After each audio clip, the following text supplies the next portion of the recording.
Hey, this is Rick, and this has come up a couple times, so I'm going to show what I have installed in my home. It's a cheap whole house filter you can get from Lowe's. I've actually seen them at Walmart, and most of your home improvement stores will have them. Sometimes they're made by Whirlpool. They could be other brands. Usually one company will manufacture them and everybody stamps their name to it. I have it coming in on my main line to the house that supplies all the water to the home. It's on a 3/4 line, and I'm going to show you, basically it's already installed, but I'm going to try to show you exactly how easy it is. These right here are basically, you've probably heard of gator bites and a fitting type like that. These are compression fittings. You screw them into the unit here with a little Teflon, and then you take off your measurement. Your pipe's going to come in right about here. You'll see a little lock inside there where it stops in the back of this socket on both sides of these. You'll cut this portion of your pipe out. Now, granted, make sure you turn off your valve to your supply, which will be coming in to this, and then put like a bucket or a trash can underneath of it and just drain it down. Now, this model right here, you probably can't see because the camera might be lighting it up, but it's a WHCF DWHV, and it's called the whole house pre-filtration filter.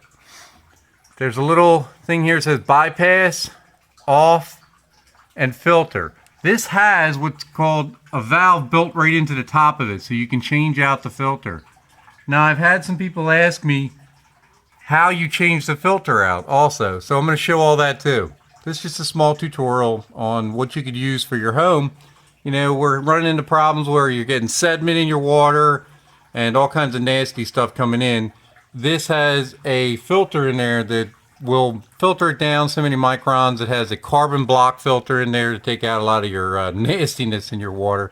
You can research it a little bit more online at different places, and it'll tell you exactly what it takes out. We had what they call flushing service come in, and they flush the lines all around the neighborhood. And when they do that, it's a good way of just saying they're just going to throw a bunch of muck down your side. You'll see a bunch of flyers that are coming out, and then they'll say, you know, do you want to get insurance on your water lines? You know, it's only $5 a month extra, because they know they're probably going to clog you up. Well, this right here will stop it at least going into your home side. And maybe you got to clean your pipe out on the other side or replace some small amount of pipe, but at least your fixtures and everything else won't get clogged up when they do their so-called flushing. Now, right here, don't know if you can see it, but it's in the filter mode right now. So what that means is it goes through the filter, back out, and then out to your house. Now, if you have an outside sprinkler, or you have, a hose bib that feeds your garage or something, you might want to put this after that hose bib, because why should you filter the water that you're going to wash your car or your shrubs or stuff like that? I would recommend that. Unless you want to filter that, that's up to you. Now, to change the filter out, it's real easy. Right here, it says off or bypass. Now, you can put it on bypass, and that'll just keep the water flowing to your house if you absolutely need it, but then you're bypassing the filter. What I do is I turn it off, which is right there, and now that's shut the flow off to the filter itself. They have a wrench that comes with it. It's a plastic wrench, and it's pretty rugged, and you'll see that there's little grooves on this filter cup. You put that on there like that, and then what you're going to want to do, which is probably going to be difficult to do with me holding the camera, you're going to hit this in a counterclockwise motion, and that will take out the filter. You're going to back it out like this. That'll break the seal, and then you can take it apart. Alright, so you're going to want to hit this real hard. Once that breaks, that's going to spin that cup right out. Now, you're going to get a little water, so you might want to put a bucket or something underneath there. That's going to take it out counterclockwise.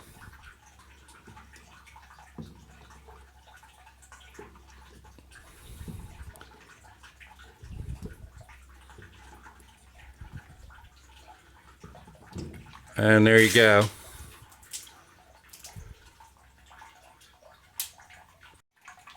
Now once you take that out, you're going to notice, look at the color of that. And a lot of people ask, well, how do you know when you're going to change the filter out?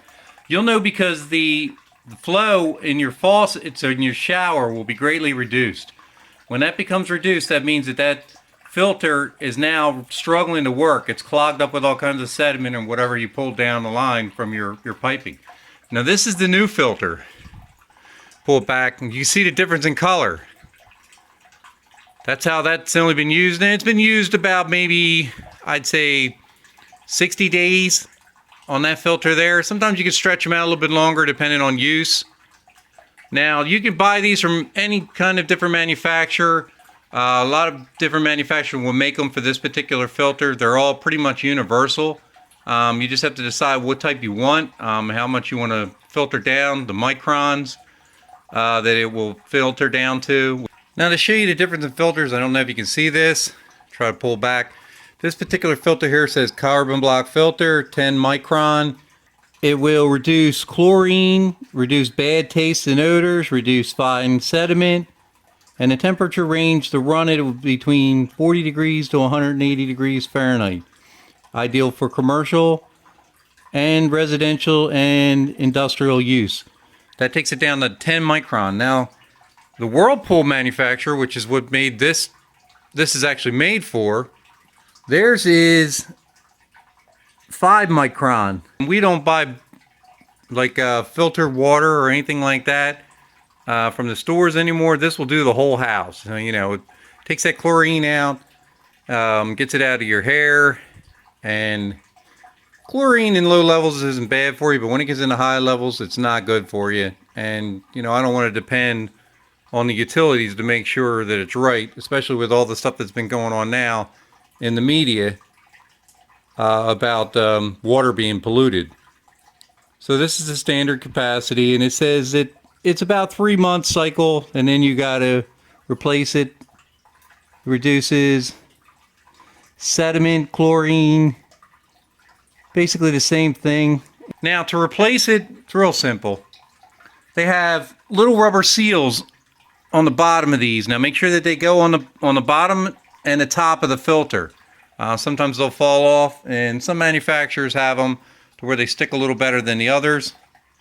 Just double check that they're on there. Bottom one's on there. And then just drop it in. It's got a little groove on the bottom there.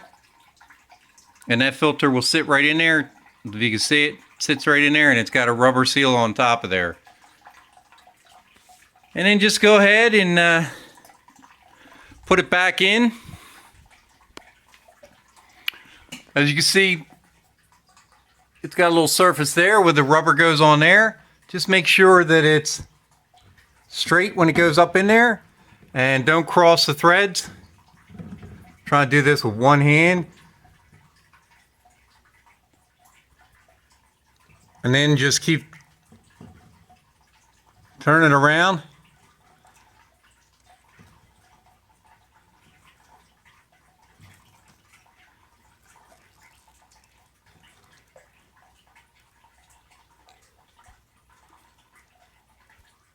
Until you get up on that seal.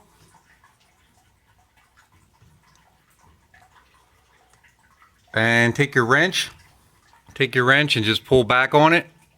Doesn't have to be, you know, gorilla tight, just snug. And you're going to test it by energizing it. So you just go ahead and turn the filter back on. Filter. And you'll hear it start to charge. Just go slow. Just to double check your seal. But you don't want to make a mess just in case. Now what will happen is you'll hear it equalize. It's blowing some of that air out, and you're going to get some air and maybe a little bit of carbon back in your faucets and your shower heads. Don't worry about it. It will eventually clear. And there we go. We're back on filter. So that's how you change out the filter. Installing part. I have another video before this one on here on YouTube. It may be a little more in depth, but I had some questions on how to remove the filter. And as I'm looking at it now, that would be counterclockwise to take this off, and then clockwise to put it back on. Okay, thanks for watching. Give me some feedback. Once again, please subscribe to my channel. It helps me put on more videos, and if you have any questions, please ask. Thanks.